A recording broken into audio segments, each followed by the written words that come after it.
You ain't gonna do nothing. Did you hear me, Daddy? Say be quiet. I'm just playing.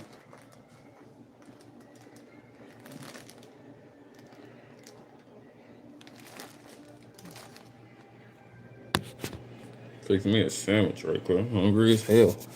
I ain't gonna lie to y'all. God,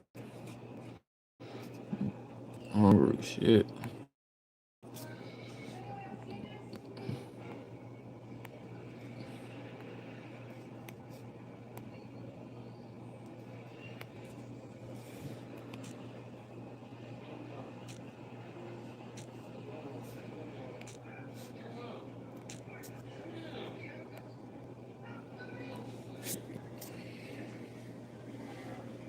Already fix me a sandwich. I'm hungry.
Fix me a bologna sandwich.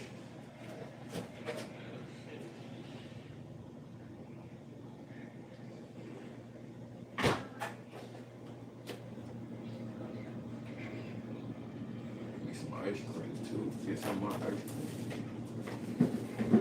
Get some of my ice cream right here. Get some of my ice cream right here. Fix me a bologna sandwich.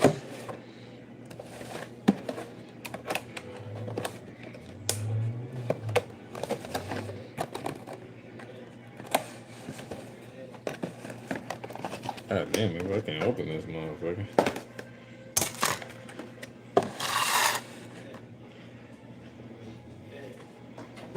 Fuck it ain't want to open.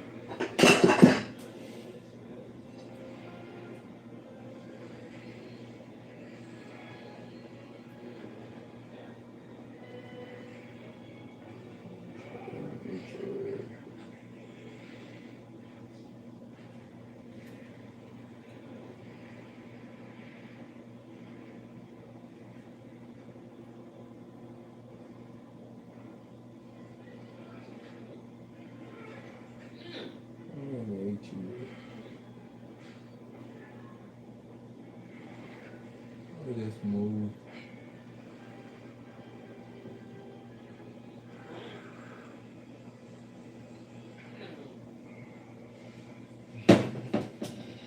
Yeah, fix me a blunt sandwich quick.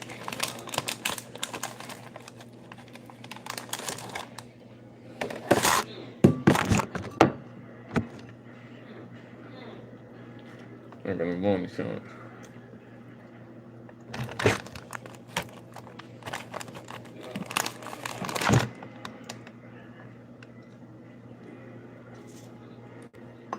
I'm saying, I'm just blunt sandwich.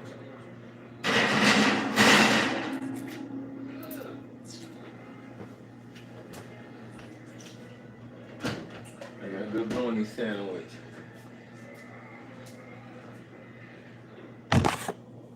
Ready to get some ice cream in here next. Get some good ice cream.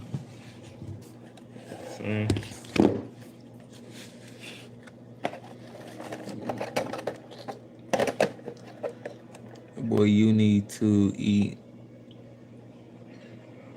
Look like me. Oh, you need to eat like me. I need to eat like you. You might be right, my boy. I probably do need to eat like you. Probably right, my boy. I probably do need to eat like you, my boy. Probably right. I probably do. Probably do need to eat like you, my boy.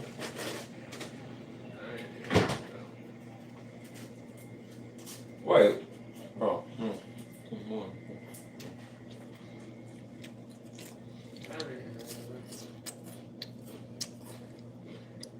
Right, I need to eat like you, my boy.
Man, that's a real.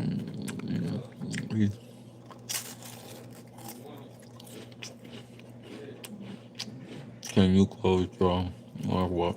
How you get to it like it? Well, no. You sound crazy and I ain't closing my mouth. If you don't like my eating, boy, don't be in here.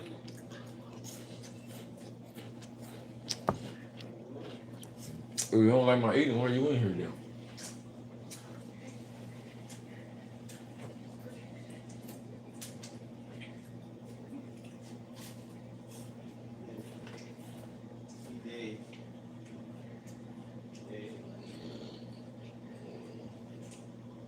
You don't like my pop, daddy? No.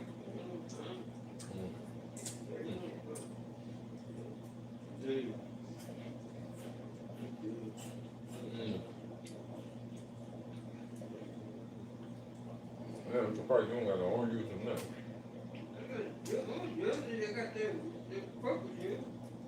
Let me get some of that. Everybody don't got no damn money.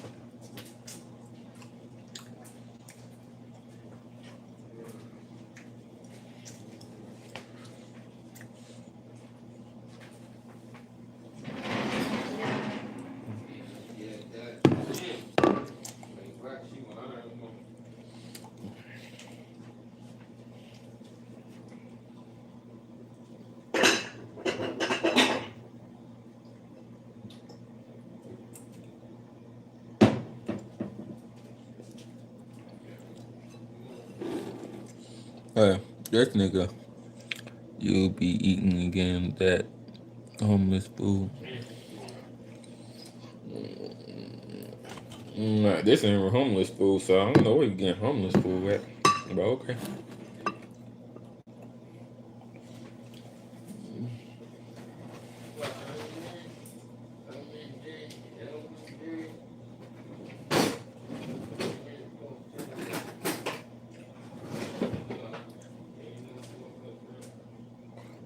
And food is food. Why does it matter? Food.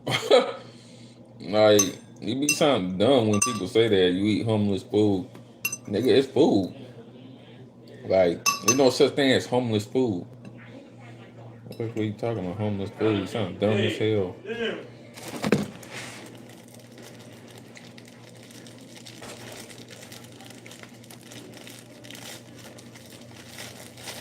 Nigga, homeless food. The nigga didn't have no food at all. What the fuck you mean homeless food? Sound dumb as shit.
That's what you done with. Yeah.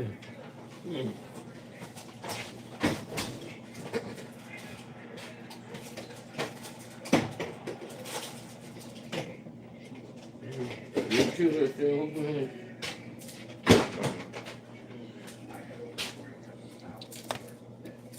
That definitely homeless food.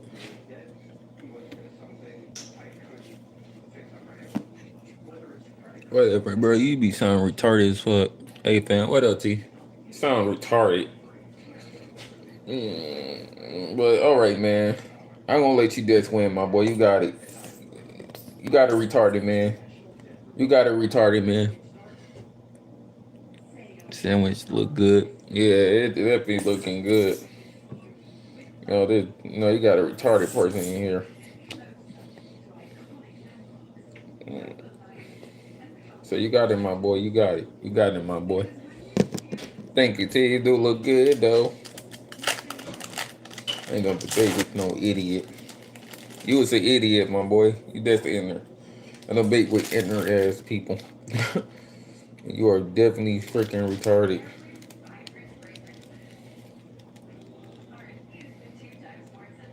Hold on. What the fuck?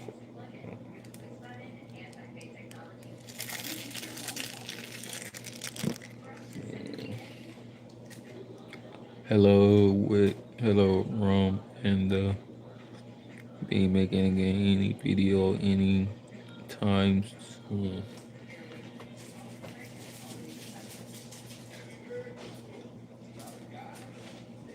I told you been cold. That's why my cousin have been over here to make a video. I told you he got one coming for New Year's. Huh? No, telling people the reason why you haven't made no video being cold. Ron ain't ready to come here in this damn cold. Sure ain't cold, but it was That's the reason why Ron hasn't made no video with everybody, because it's been cold. Yeah, it wasn't time in Michigan. Ron is not going to come in this cold. Say Michigan ain't one time. You go to one time in Michigan.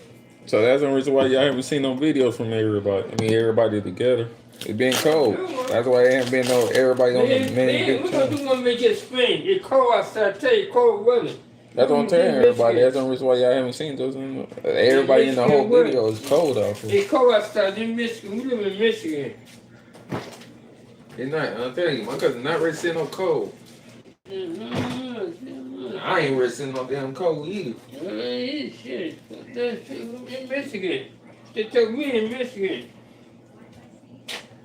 That's the reason why y'all haven't seen everybody in the video. And it's still down. It's still down. Now we're down. You got the still on? Shit. No, I gotta get over here. That's why I put it down. Well, you can pretty much still bit down. You get down with it. Pretty bit down. I tell them, like, that's the reason why y'all haven't seen everybody together. No, you get cold. Shit. It's cold in Michigan. You know, we didn't do shit. No, it was cold in Michigan. They tell them that. It's cold in Michigan. That's all I just told him. Yeah, in Michigan, well, you get cold in Michigan. It's good. You sitting up, you sitting up there, you put this on it.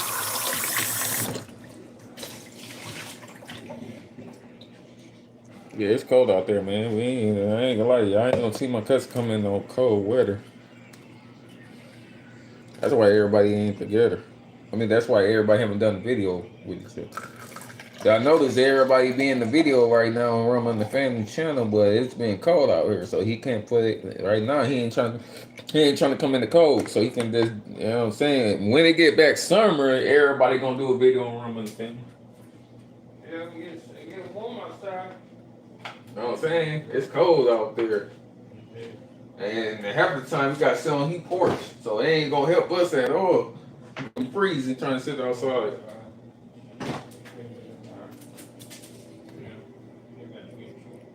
And he came back by me.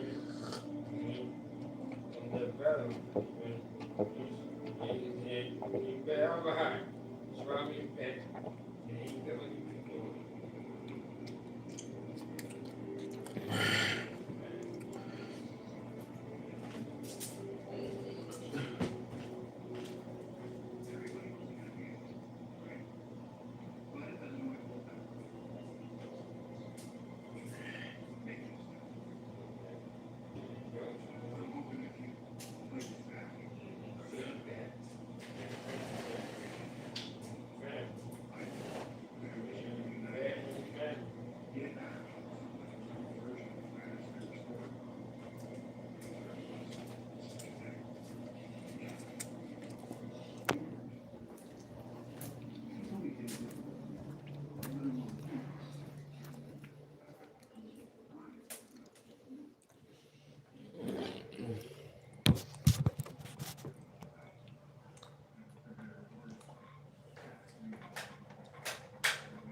Well, my what up to?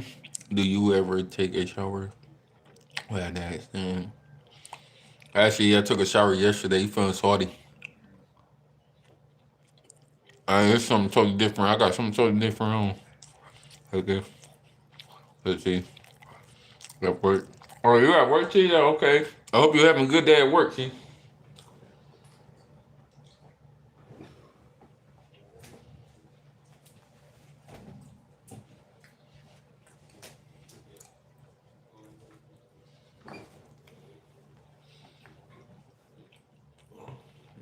Don't know what you talking about.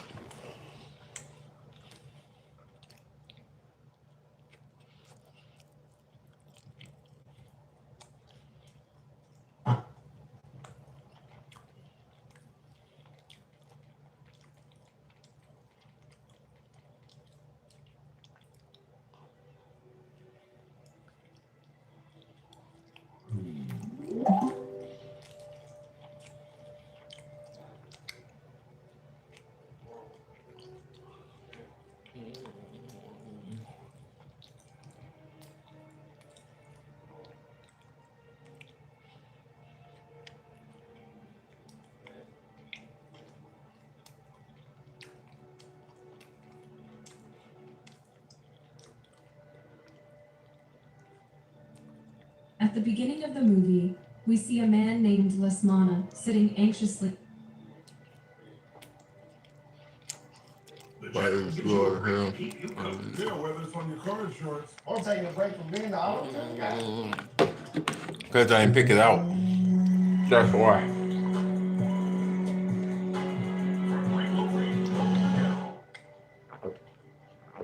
Start your year with Whoop. To train smarter, sleep deeper, recover faster, so you can add more years to your life and more life to your years. Shop Whoop.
just got a report of a missing police officer.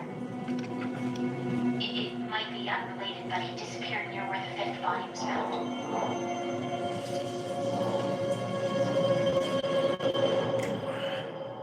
Through you,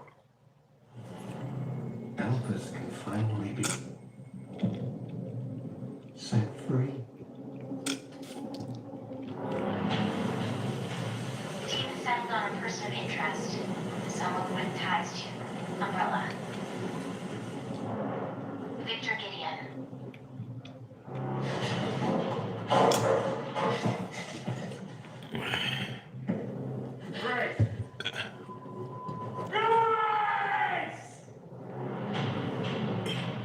Victor purchased a building after Umbrella went under. I'll send you the address.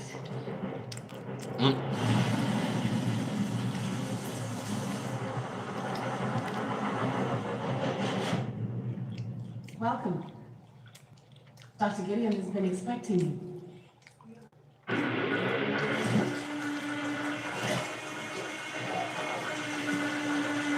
You there, Leon?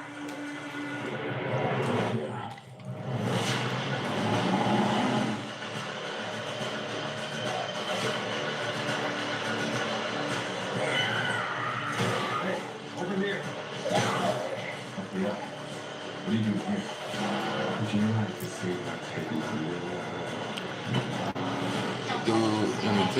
They do entertain your videos. Nobody wants to watch TV.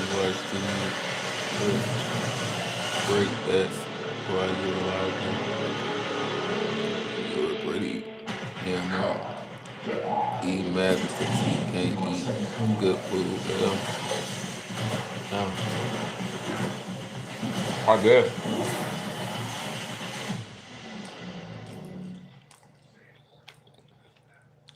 I'm so mad, but I love eating food though. That's crazy. I'm mad. Okay. Okay.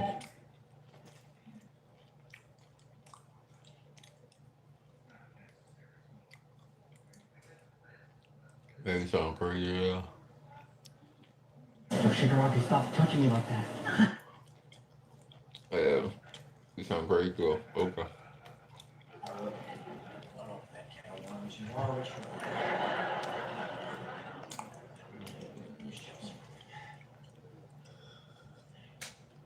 Sorry. No, we were early.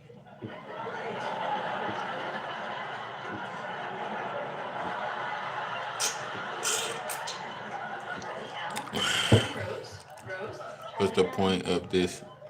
You never. I do talk. You just don't be paying attention.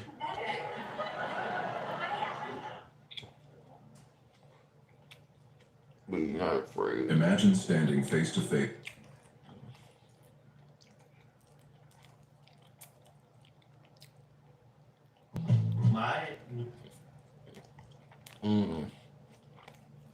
What kind of fun on YouTube? This isn't my house.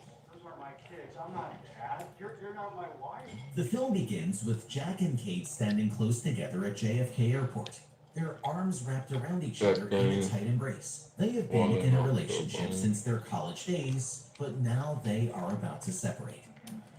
I have a really bad feeling about this.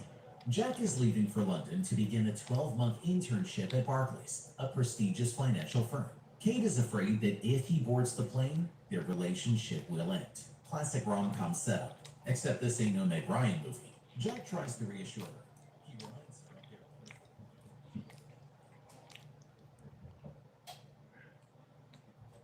I finally found the metal ones, y'all. I've been heating them up for about. Yeah, you crazy. Amazing pulls out Yeah, all you drop stars. like me. Amazing starts at CSL Plasma. Donate plasma today and receive up to $750 your first month. You can help create medicines that save Got you, my lives boy. while making a difference in your own. CSL Plasma. I got you, my boy. Amazing. But okay, boy. Okay, man.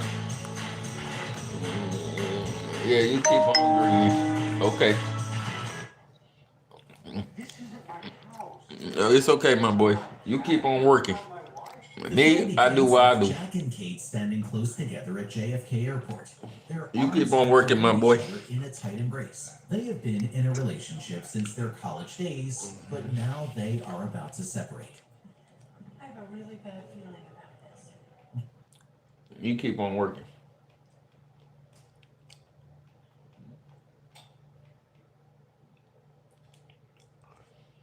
He turns and walks toward the boarding gate, leaving Kate standing alone and crying.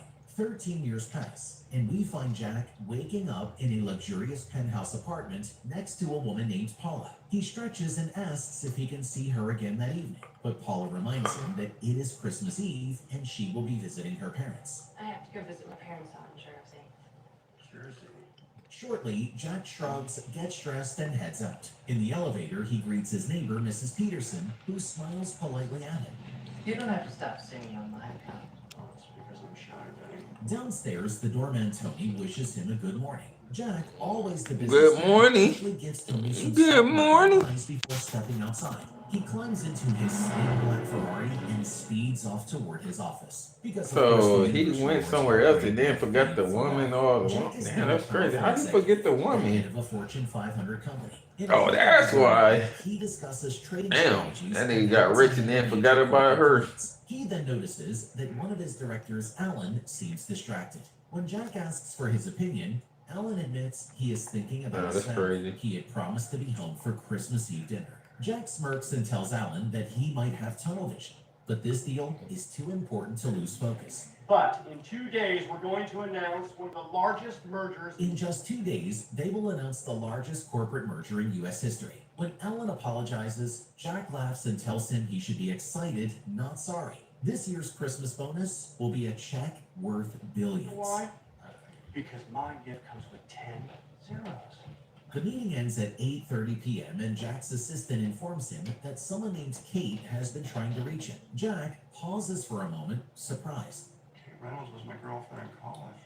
I almost married her. He explains that Kate was his college girlfriend, the woman he almost married 13 years ago. His assistant raises an eyebrow, amused at the idea of him settling down. We're standing at the airport saying goodbye, and she asked me to stay. She offers to call Kate back, but Jack stops her. He does not want to reopen old emotions. Translation: I am Ooh, I had to emotionally fart, y'all. constipated, but I got can't tell gas you. like a mug. Just then, Peter, the company chairman, walks in. Jack asks him what he should do if an old girlfriend contacts him. An old girlfriend calls you out of the blue on Christmas Eve. What do?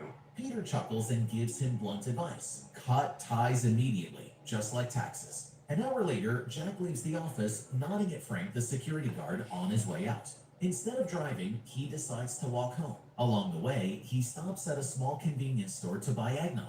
While Jack is inside the store, a disheveled man bursts in, waving a lottery ticket worth $238. 14, 16, 49. That's a winner, son. The cashier examines it suspiciously and refuses to pay. Frustrated, the man pulls out a gun and threatens the cashier. Oh my god. Check. Jack, always the negotiator, steps in. He offers the man $200 cash for the ticket, allowing him to walk away with a quick profit. The man agrees and they both exit the store.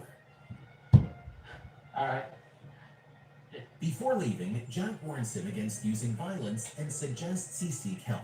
The man gives Jack a strange look and mutters something cryptic that Jack brought upon himself before disappearing into the night. You brought this on yourself. All right, now it's giving National Treasure, but emotionally cursed. That night, Jack returns home and goes straight to bed. But when he wakes up the next morning, something is very wrong. A woman is lying beside him, her arm draped over him. At first, he does not recognize her, but then he realizes it is Kate. Before he can react, two young children burst into the room, jumping on the bed. The little girl giggles and calls him Dad. Plot twist? And no, this isn't a Nicolas Cage body swap movie. Or is it? I don't know. We'll have to go see. Jack's heart pounds in shock. He leaps out of bed, panicked, and rushes downstairs to leave. At the door, he runs into Kate's parents. Confused, he demands to know where his Ferrari is. Where's my Ferrari? Where's my Ferrari? They look at him strangely and say they did not know he owned one, but they offer him their Cadillac instead. Jack drives back to New York City, relieved when he sees Tony the doorman standing outside his apartment building. But when he tries to enter, Tony stops him, insisting he does not live there. Jack is furious. He argues, but Tony stands firm. Jack Campbell, can I have a seat? What's the matter with you? Moments later, Mrs. Peterson walks by and Jack turns to her for help, but she does not recognize him. When they threaten to call the police, Jack backs off and drives to his office instead. But when he arrives, Frank, the security guard, refuses to let him in. I know, here I go.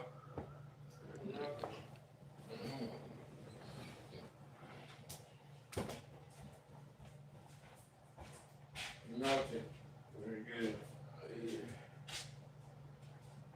Why you need to do my butt? I don't want to. That's it.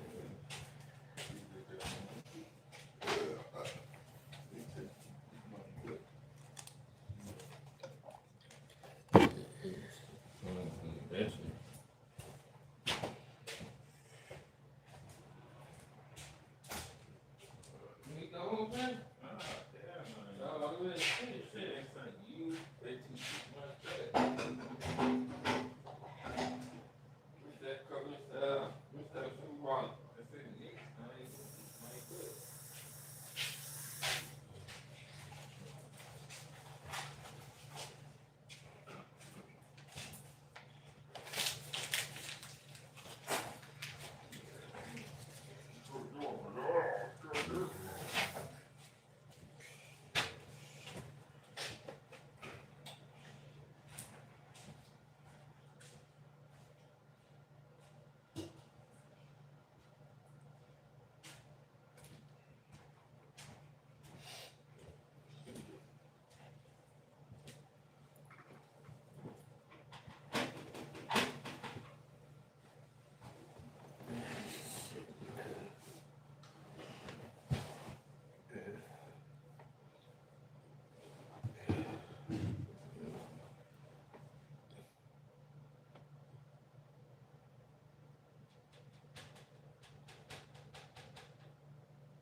Hey, why you gonna send us pops in there? You go send him up there. Go ahead and say, why don't you send him up there?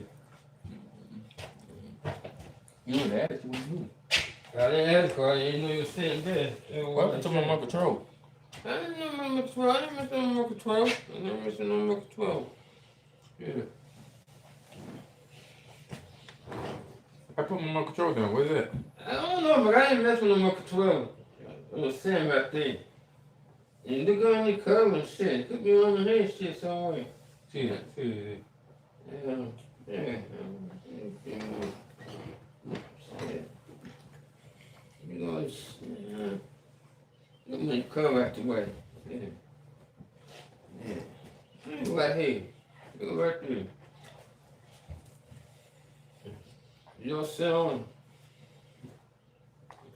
Bro, you using The building is closed, pal. You have to come back tomorrow. Jack insists he is the company president and points to the Jack, board my members' boy, names on the wall, yeah, that's only to me. freeze in Oh shock shit. when he sees Alan's name where his should be. As he That's my car! Hi, Jack. enraged, Jack confronts him. The man tells him to get in the car. He hands Jack a paper bag and warns him that the experience might make him sick. Jack demands answers, but the man only says this is the life he could have had, and he will not get his real life back until he figures things out. This is a glimpse, Jack. A glimpse. You want to talk turkey? Let's talk turkey. How much money? Before Jack can argue more, the man shoves him out of the car, tosses him a small bell, and speeds away. With no other options, Jack returns to Kate. He stops a man in the neighborhood to ask where she lives, only to realize the man is supposed to be his best friend, Arnie. Where you been? Inside Arnie's house, Jack sees photos of himself with Kate and the kids. Arnie tells him how lucky he is. A loving wife, a big house, a happy family. But Jack is horrified. Just keep saying it over and over again, Jack, like a mantra. Keep saying it. He goes back to the house where Kate hugs him, then scolds him for disappearing. Jack insists he was in New York, that he does not have a family. Kate rolls her eyes, tired of his excuses. Jack then shakes the mysterious bell, hoping for a miracle, but nothing happens. Instead, his daughter calls him downstairs. Kate reminds him that he missed the kids opening their Christmas presents. I missed the whole thing. The pancakes and the presents. Jack apologizes, and she tells him to get ready for the Thompson party, an event he supposedly loves. Jack searches the closet but finds only cheap, outdated clothes. At the party, Evelyn Thompson flirts with Jack, making him uncomfortable. So, like a dress? Oh, it's not like.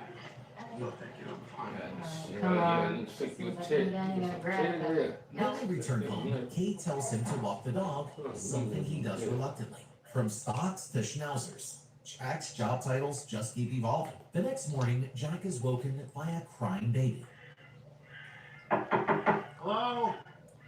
He bangs on the bathroom door, asking Kate what to do. She reminds him it is his day to handle the kids. Jack has no idea how to change a diaper. From Wall Street to white duty, talk about a market crash. His daughter Annie helps him and then says he cannot be her real dad. You're not really my dad, are you? Jack agrees. He tells her he does not know where her real dad is, but he is sure he will return soon. Annie climbs onto a chair, examines his face, and says aliens must have made him look like her dad. Then she asks if he can make chocolate milk. Jack thinks he can manage that. She grins and says, "Welcome to Earth." Later, Annie shows him where to drop off her little brother Josh at daycare. This is where baby's going up here. Look. Check. Then Jack takes her to school. Before she leaves, he asks where he works. Annie looks at him like he is crazy. "You sell tires at Big Ed's." Jack drives to Big Ed's tire shop, owned by his father-in-law, Ed. He walks in and asks an employee where his office is. Do I have a private office somewhere in the building? The man points to a small, messy room. Inside, Jack sees photos on the wall. Photos of a life he never lived. Then it hits him. The Jack in this reality never boarded the plane to London. He stayed with Kate. What are you smiling about? At night at home, he lays in bed and watches the TV news announcing the biggest corporate merger in history. The deal he was supposed to make. Jack yells at the TV, furious that someone else is taking credit for his work. Imagine being mad at a version of yourself doing exactly what you used to dream of. Existential much? Suddenly, Kate walks in smiling. She turns off the TV, saying the kids are asleep. Hey, I was watching that. Yeah, you're watching me. She climbs onto the bed, kissing him. Jack stops her and tells her how beautiful she has become. Yeah, me for the trick. She blushes and goes to change into something nicer. But when she returns, Jack pretends to be asleep, his mind racing, trying to figure out how to get back to his real life. The next day finds Jack and Kate browsing through an upscale clothing store. Jack tries on a sleek, well-tailored suit that fits him perfectly. Might want to take an inch out of the back. Kate admires how handsome he looks in it, her eyes lighting up with approval. However, when she flips over the price tag and sees the $2,400 price, her expression changes to disbelief. She immediately tells Jack the suit is far too expensive, that buying it would be ridiculous. No. Jack stubbornly insists he wants to purchase it anyway, leading to a heated back and forth between them. I dropped the kids off, spent 8 hours selling tires retail. I could have been one of the richest. Forbes, how could you do this to me? Their voices rise slightly as they argue near the dressing rooms, drawing glances from other shoppers. After several minutes of tense discussion, Jack finally relents with a sigh, hanging the suit back on the rack without purchasing it. We'll get a funnel cake. It'll be the highlight of my week. In the car afterward, Jack apologizes for their argument. As they drive through quiet suburban streets toward home, their conversation turns reflective. Jack was It mad. reminds him how their life together unfolded, the unexpected pregnancy that changed everything, how Jack performed CPR to save her father Ed during his heart attack, which led to Jack working at Ed's tire shop, and eventually their move to this house in the suburbs. We had a lot of good times, didn't we? Jack listens quietly, piecing together how different choices led them to this life. The following afternoon, Jack joins his neighborhood friends for their weekly bowling night. Though he expects to be naturally skilled at the game, his throws consistently miss their mark, sending balls into the gutter more often than not.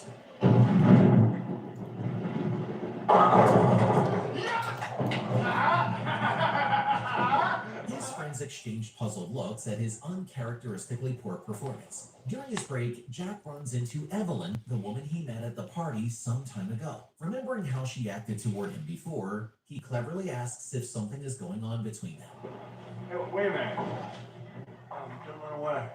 The woman then opens up and tells him the truth. She even says the fancy dress she wore at that party was meant to impress him. She invites Jack to her house for the weekend, telling him she'll be alone. Jack tells his friend about what happened and asks for the woman's address. She wants to have an affair with me. It's your last big chance to save. The year-end sale is on now at Gardner White. With an extra 30% off, plus free same-day delivery and 0% APR. And only Gardner White has a huge selection of stylish furniture that's in stock today. Bring in the savings at Gardner White's year-end sale on now.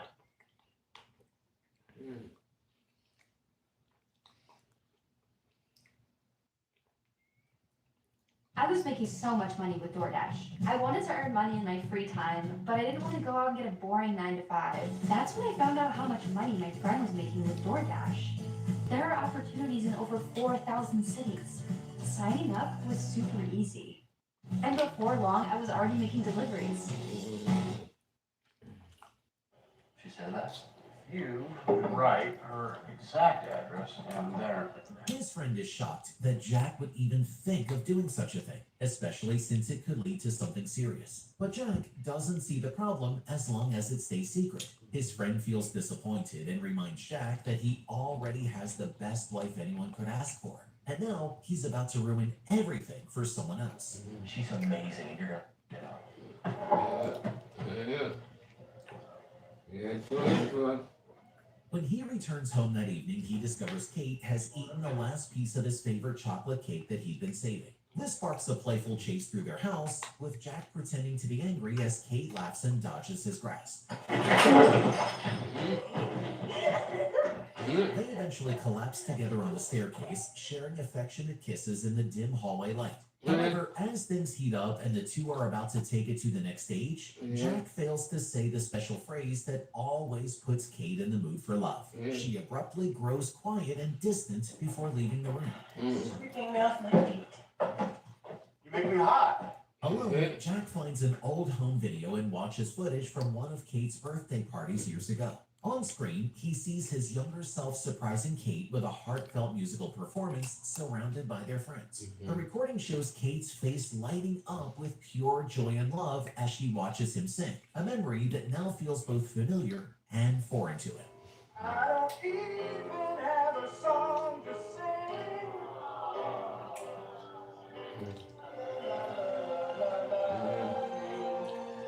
Early the next morning, Jack wakes to the sound of baby Josh crying. He sleepily prepares a bottle and feeds the infant, rocking him back to sleep. Returning to the bedroom, he finds Kate sitting up in bed holding a beautifully wrapped gift. Happy anniversary, honey. Now listen. She eagerly hands it to him, her eyes shining with excitement as she urges him to open it immediately. Jack tears open the wrapping to discover the expensive suit from the store, now purchased as his anniversary gift. His face lights up with genuine surprise and appreciation. But when Kate looks at him expectantly, waiting for her own gift, Jack's stomach drops as he realizes with horror that he completely forgot about their anniversary. But, You forgot. The joy drains from Kate's face, replaced by visible hurt. Jack quickly promises to make it up to her, though the damage is already done. That afternoon, as Jack prepares chocolate milk for Annie, the observant little girl mentions that she should have warned him about the anniversary. She explains that her father always gets something special for her mother on this day. like what? When you hear starting after all. Jack asks Annie if he ever took Kate into the city, and the little girl's eyes light up at the suggestion, declaring it a wonderful idea. Did he ever take her to the city? That evening, Jack surprises Kate with reservations at an elegant Manhattan restaurant. They sit at a candlelit table, enjoying exquisite dishes as soft piano music fills the air. Jack, who used to eat at this restaurant when he was rich in the other world, confidently orders a few special dishes. He tries to order a costly bottle of wine, but Kate stops him, saying $800 is too much. So he switches to 2 regular glasses of wine. When a romantic song begins playing, Jack stands and offers Kate his hand to dance. You want to dance? Though she initially protests that people don't dance at such a formal establishment, Jack insists, leading her to a small open area near the pianist. Soon, they're swaying together, the music wrapping around them as other diners watch with smiles. The pianist nods approvingly, playing with extra feeling as Kate rests her head on Jack's shoulder. Later, over dessert, Jack opens up about his strange feelings. He confesses that he often feels like he's living someone else's life, that the confident man who carried the Wall Street Journal everywhere seems like a different person. To his surprise, Kate admits she sometimes feels similarly uncertain about her own path. I don't have it all figured out. Me neither. Can you imagine a life where everything was just easy? When she asks about what he is sure about, Jack doesn't hesitate before answering that he's absolutely certain there's nowhere else he'd rather be than right here with her. After dinner, they check into a luxurious hotel suite where Jack holds Kate close, whispering how much he still loves her after all these years. Well, this time, I've never stopped loving you. Somewhere in an alternate timeline, corporate Jack just lost another billion-dollar deal and doesn't even care. The depth of his emotions surprises even himself. In the following days, Jack finds himself genuinely enjoying time with Annie and Josh. When Kate kisses him goodbye before he leaves for work each morning, he notices he's actually beginning to take pride in his job at the tire shop. The simple routines of work and family life start to feel comforting rather than confining. One afternoon, Peter, Jack's former boss from his corporate life, arrives at the tire shop with a flat. I seem to have some sort of a blowout here. As Jack repairs it, they fall into conversation about business. Jack casually mentions how the recent multi-billion-dollar merger could have been valued at $130 billion instead of $122 billion, with different negotiation tactics. Peter's eyebrows shoot up at this insight from a simple tire salesman. What you needed was a Doberman. Now, about my car. Before leaving, Peter hands Jack an address and insists he personally deliver the repaired car. The next morning, Jack arrives at his former corporate office building dressed sharply in an expensive suit. Peter and Alan greet him in what used to be Jack's own office. Jack acknowledges that his small tire business can compare to their billion-dollar corporation, but then proceeds to demonstrate his keen understanding of human nature by pointing out precise personality traits and motivations of both men. Peter is so impressed, he immediately offers Jack a position on the spot. Give me a chance, Peter. I won't let you down. When Jack and Alan are alone moments later, Alan's demeanor changes completely. He issues subtle threats, warning Jack to stay out of their business affairs. Instead of being intimidated, Jack laughs heartily at Alan's sudden assertiveness, clapping him on the back before walking away, leaving Alan completely bewildered by the interaction. Yes, Ellen, I understand you. Okay, good. Later that week, Jack takes Kate to tour a luxurious apartment in Manhattan, explaining it would be perfect for the executive position he's been offered. Though Kate appreciates the gesture, she gently reminds him they moved away from the city specifically to raise their children in a better environment. Jack suggests they could finally live the sophisticated life they How are always you imagined, feeling but today? Kate counters I'm feeling that it would good. mean her finding a new Give job your and uprooting the children from their school and friends. When Jack proposes I'm feeling to good. leave I'm the just chilling, suburbs, chilling, watching worries about the this show. drivers in traffic would I think be I've seen the show taking before. together as It's a good show though. That night, Watching back at about their this cozy show. home, Jack finds a notebook with a plane ticket inside. It's for a flight from London to New York. From London to New York. He learns that in this world, he went to London for school but returned the very next day. When Kate comes, her face falls when she sees him, her voice trembling as she admits she was terrified back then when he got on that plane, afraid she'll lose him forever. But to her astonishment, Jack returned home the very next day without explanation, choosing to be with her. With tears in her eyes, Kate confesses that she loves him more than anything and would be willing to consider Jack's offer to move. She doesn't want to leave because her life is here. But if Jack truly wants to live in New York, she's willing to go with him. Because what matters most to her is being with the person she loves, not the location. I'll do that because I love you. And that's more important to me than our address. Jack finally gets it. What really matters is being together as a family. Her unconditional love leaves Jack speechless with emotion. The next morning, Kate hears the children laughing outside. She sees Jack playing with them. He chooses to stay. His daughter hugs him and says, "Welcome home, Daddy. I knew you'd come back." I knew you'd come back. That same day, while Jack is about to shovel snow in the garage, he hears a bicycle bell. It's his daughter again, but something doesn't feel right. At the grocery store, Jack complains that $4.99 for a bag of salt is too much. But then he sees Cash. Jack is scared. He thinks Cash will send him back to his old world. Is that rock salt? Look at you, man. Went and got all domestic and everything. He angrily declares that he won't allow Cash to send him back now, not after everything. Cash calmly explains that these glimpses into alternative lives are by nature temporary. Jack then pays for his items and leaves, muttering about needing to get home to his children. Back at home, Jack checks on sleeping Josh before tucking Annie into bed. The sleepy child murmurs a question about whether it's morning yet. Jack softly reassures her it's still nighttime and she should go back to sleep. He finds Kate already in bed. Jack sits beside her and begs Kate not to forget him. He makes her a promise to remember him exactly as he is at this moment. I need you to remember me, Kate. Though confused, she agrees. Jack then takes their dog for a final walk through the quiet neighborhood. Snow begins to fall again, just like that Christmas night, and Jack knows what's coming. Back home once again, he sits in a chair beside the bed and watches Kate. He tries to stay awake, not wanting to leave, but sleep overtakes him. When he wakes up, he's alone in his luxurious penthouse bed. There's no family, no warmth. As he tries to leave, Paula appears at his front door and wishes him happy holidays, which he dismisses as impossible. Jack. Jack? He drives to their old home, hoping to find them again, but a stranger answers the door. Kate doesn't live there. Can I help you? While driving back, Jack gets a call. The $120 billion deal is falling apart. He rushes to the office to help save it. At the office, Alan notices Jack's disheveled appearance, but quickly shifts to discussing the corporate crisis. Jack numbly agrees to handle the negotiations, stating flatly that he will fly out to meet with the acquiring company. But he's completely worn out. No longer the excited man he used to be. Now I'm going to spend 4 hours skiing. That is my life. That's what's real.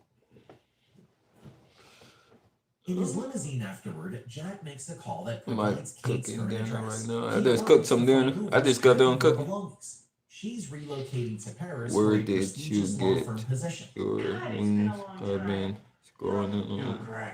420 a When month, Jack and asks if she's married, can't find Kate it. simply says no. I'm gonna before tell you, I anyone don't know, wants man. You his can't own find some belongings, wings. I don't know what to tell explaining you, my this boy. was You why better she find it. contacted the merchant. Shit, my Jack boy. asks if they can I get don't know what coffee, to tell you. but I she can't. I doesn't don't say know. yes. I can't Instead, find my she wings gives him either. back the things he left Ask behind God. He years might ago. help you find As it. movers God probably carry know up what your furniture, wings at. Jack overhears Ask Kate's God. assistant mention a 7 p.m. flight. He then asks if she ever wonders what would have happened if they hadn't broken up 13 years ago. She doesn't know how to respond. In the end, she kindly turns down his request to meet again and returns to packing her things. Like a ballet. Oh, no. Don't close that up. I will. Watching Kate focus on her packing, Jack quietly leaves. Back in the limo, he instructs the driver to take him home instead of the airport to the business meeting.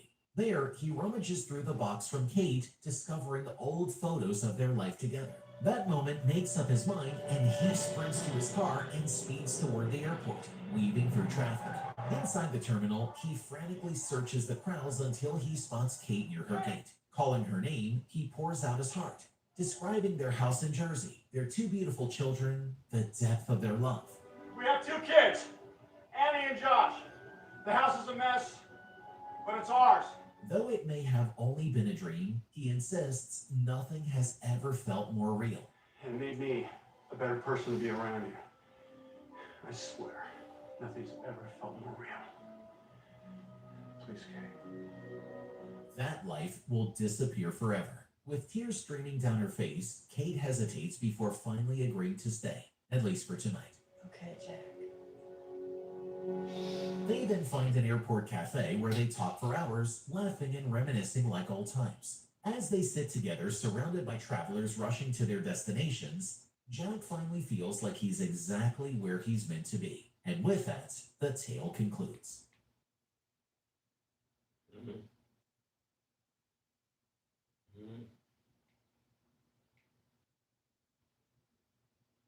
I get in every rapper. All right, for real.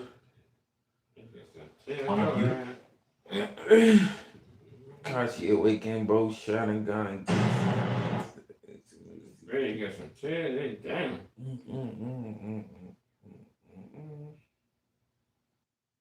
Lemon breaker.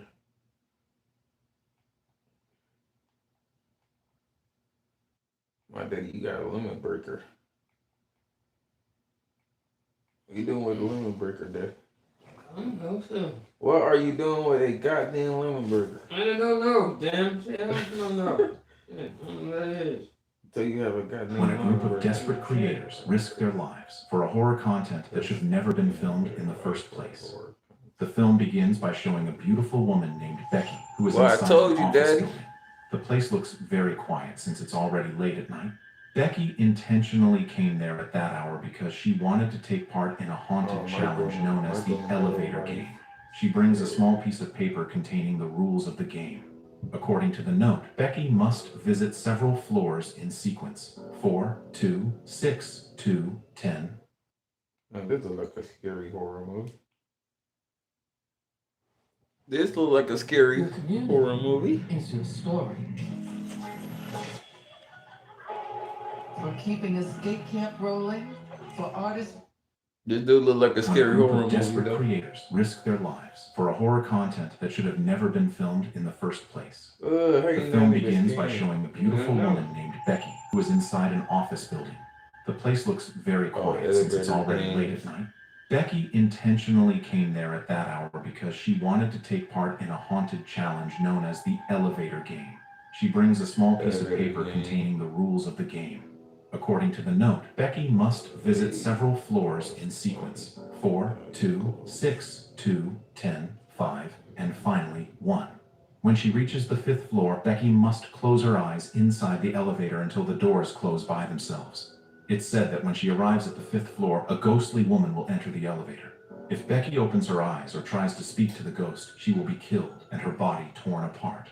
Without hesitation, Becky begins the challenge while recording herself with her phone. I wish you're here with me. At first, she follows the rules carefully, pressing the button for the 4th floor, then the 2nd, 6th, 2nd again, 10th, and finally, the 5th.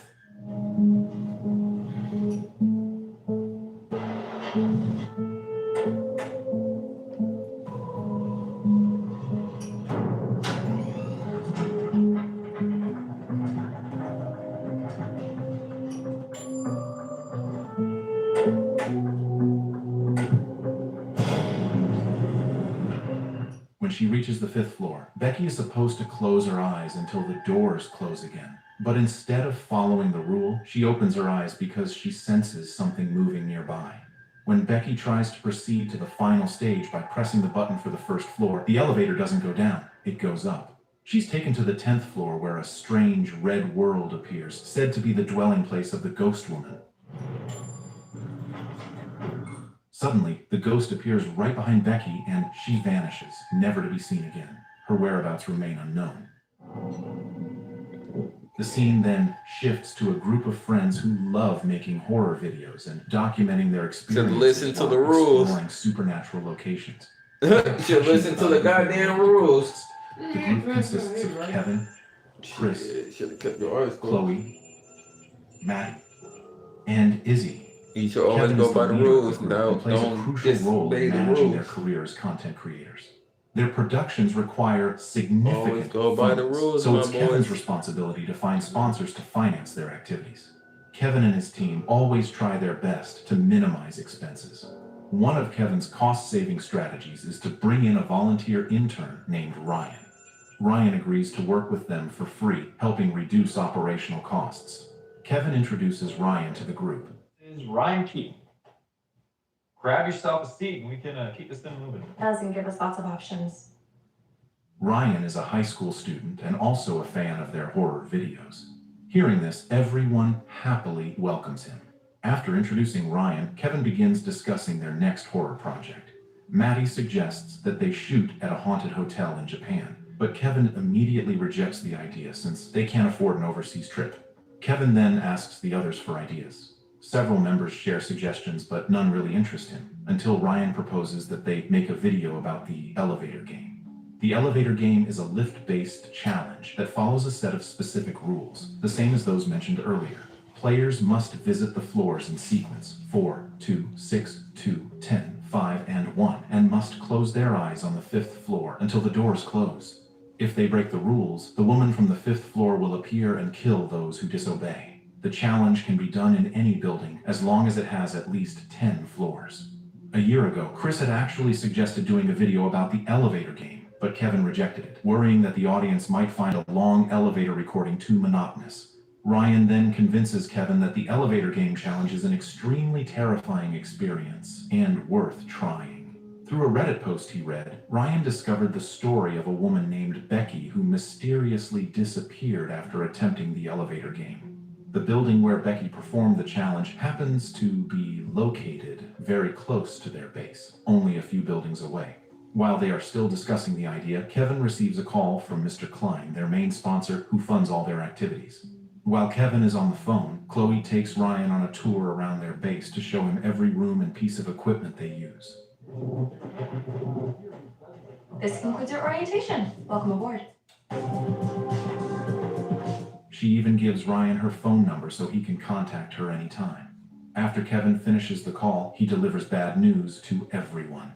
Mr. Klein, their main sponsor, wants them to release a new horror episode within the next few days. They must finish it within a week at the latest. Otherwise, Mr. Klein threatens to withdraw all funding and stop sponsoring them. Not wanting to lose their sponsor, the group quickly decides to take They Ryan's gotta come idea out with and make a something video very about the scary, elevator. y'all. The concept Or is not, they're gonna simple. lose They their just need to sponsor. be inside an elevator. So they gotta come up with Follow something rules. scary. That means fewer video clips to shoot, faster editing, and most importantly, minimal production costs. They're confident that the episode can be finished and uploaded in just a few days. Kevin instructs everyone to prepare the equipment because they will film the elevator game that very day in the office building across the street. Luckily, it's Saturday, so the office is closed and no one will interrupt them, making filming easier. After preparing all their gear, they head to the office building. 5 seconds or I'm gonna throw you across the room. That doesn't look like a nice latte. Everyone. Izzy also wears their sponsor's branded shirt to promote it during the video. When they arrive, they start setting up several devices inside the elevator, including microphones and cameras.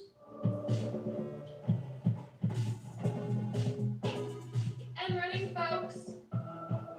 They divide tasks. Ryan and Maddie are in charge of handling the cameras. Chris and Chloe will be the hosts of the content, while Kevin and Izzy monitor everything from the surveillance feed. After recording the opening scene, Chris, Chloe, and Maddie prepare to enter the elevator and begin the elevator game challenge. While Chris, Chloe, and Maddie perform the challenge, Kevin, Izzy, and Ryan watch them through a tablet connected to the elevator cameras. Corner of your screen. Right. And now, That's the two. what? Nothing, you're just anyone? You are so. Suddenly, the tablet screen starts to glitch and the footage becomes blurry. This indicates that Chris, Chloe, and Maddie might be entering another dimension.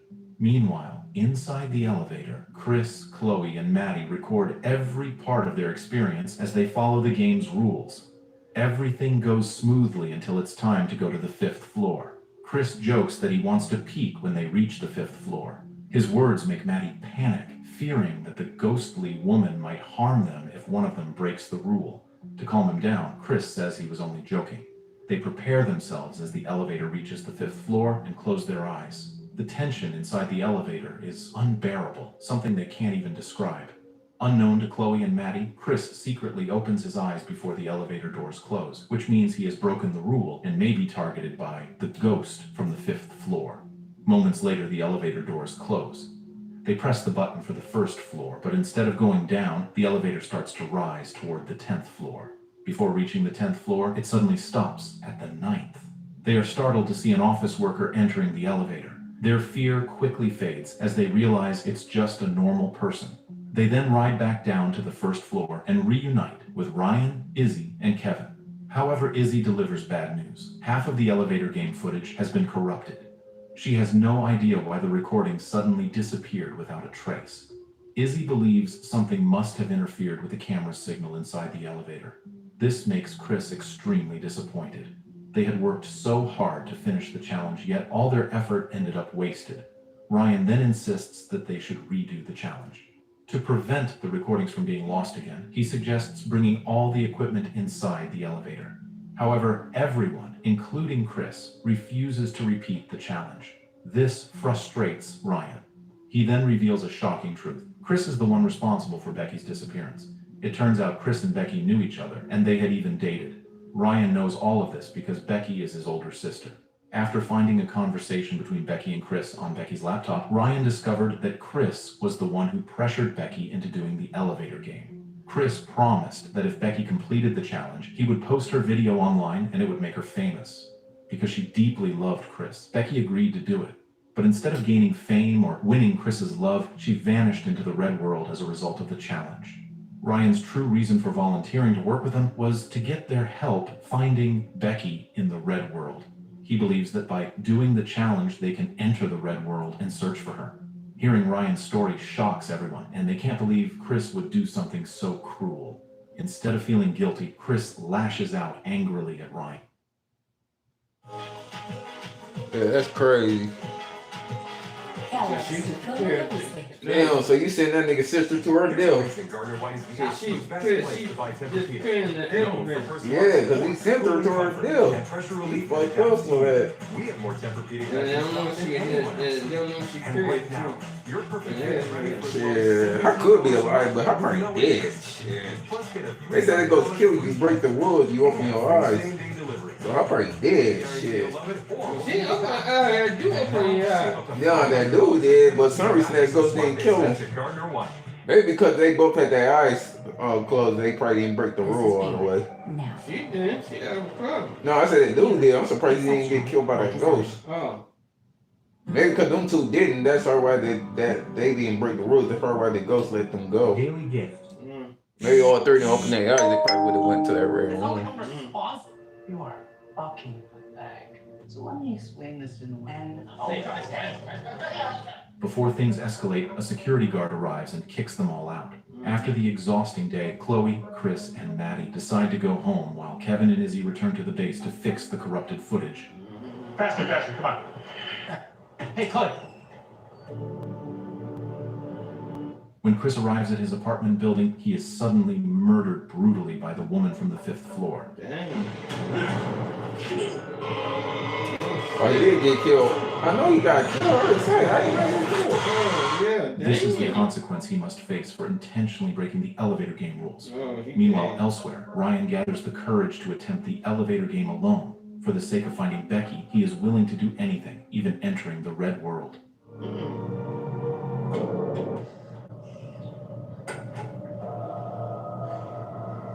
He completes the steps smoothly, and the elevator finally heads to the 10th floor where the gate to the red world opens. Ryan can hardly believe he has entered the red world. His curiosity overpowers his fear, and he begins exploring.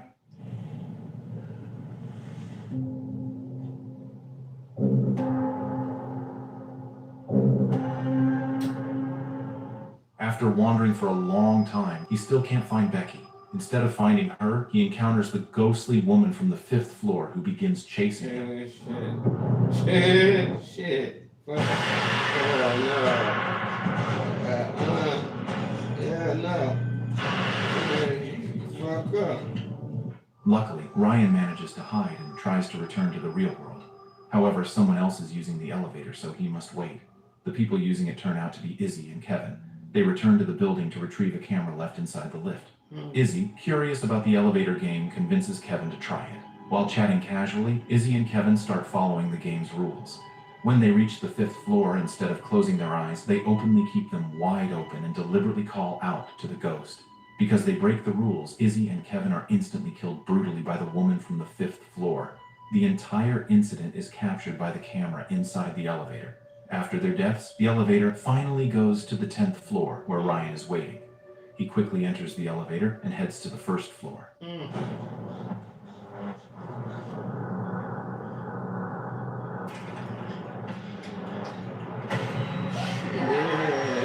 Inside, he is shocked to find the camera containing the footage of Izzy and Kevin's deaths. Ryan immediately contacts Chloe to show her the recording.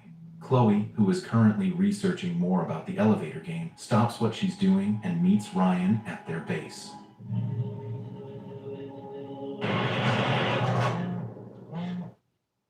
What do you want? Once there, Ryan explains that he managed to enter the red world. Chloe, however, still doesn't believe in the 5th floor ghost or the red world. To convince her, Ryan shows her the footage of Izzy and Kevin being murdered. Confused and shaken, Chloe suggests they call the police, but Ryan says it would be useless because the police can't help them. When they return inside the base, they are shocked to find a salt circle.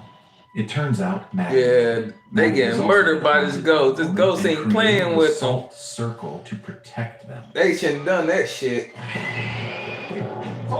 That ghost ain't playing. It's murdering They have their ass opened right the now. doorway connecting the real world and the red world, allowing the ghost to terrorize them. They begin discussing how to stop the haunting. Earlier, Chloe had been researching the elevator game. From what she found, she learned the history behind it. Years ago, a girl named Allie participated in a hazing ritual. The seniors locked Allie inside an elevator shaft room in an office building, promising they would release her after an hour.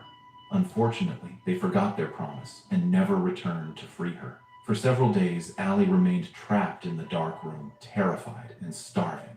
Eventually, when the office reopened and the elevator started running again, Allie, unable to escape or call for help, was crushed to death by the moving elevator.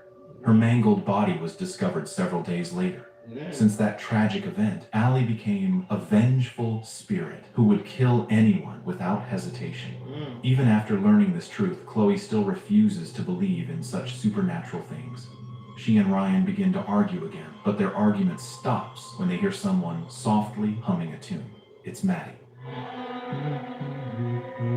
I heard it too. When I was there, she was humming it. The song he's humming is the same one the ghost woman always sings before she appears. Chloe realizes the song is called the Elevator Song.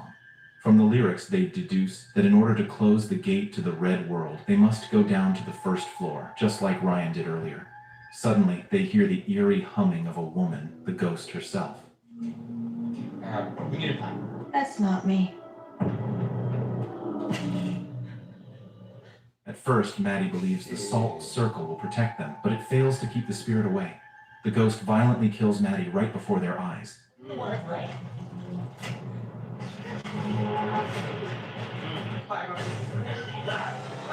Terrified, Ryan and Chloe rush to the office building to close the That's gateway fucked to the up. Red World. Upon arrival, they are confronted again by the security guard, but they manage to slip past him and enter the elevator. I told you kids not to. Together, they begin the elevator game once more. Soon, Chloe and Ryan successfully enter the Red World.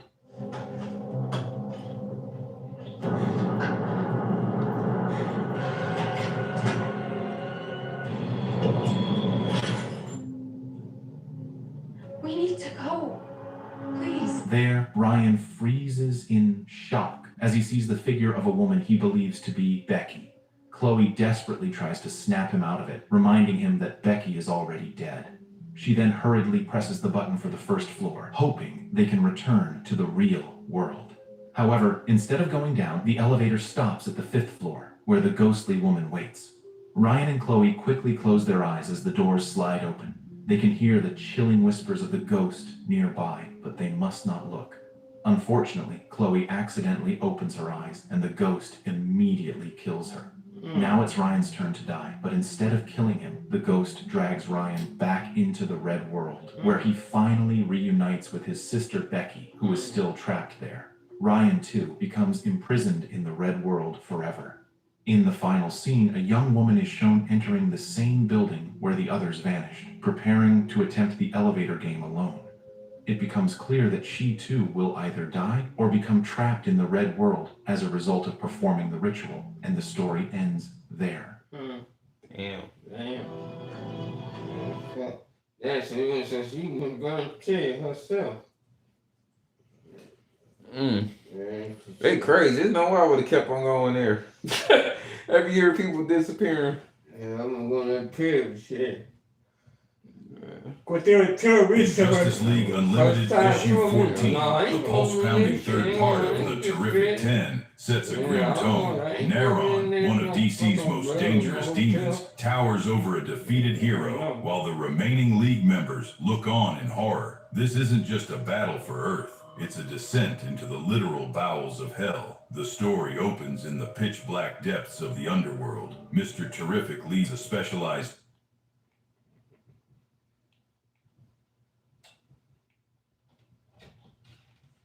That's crazy.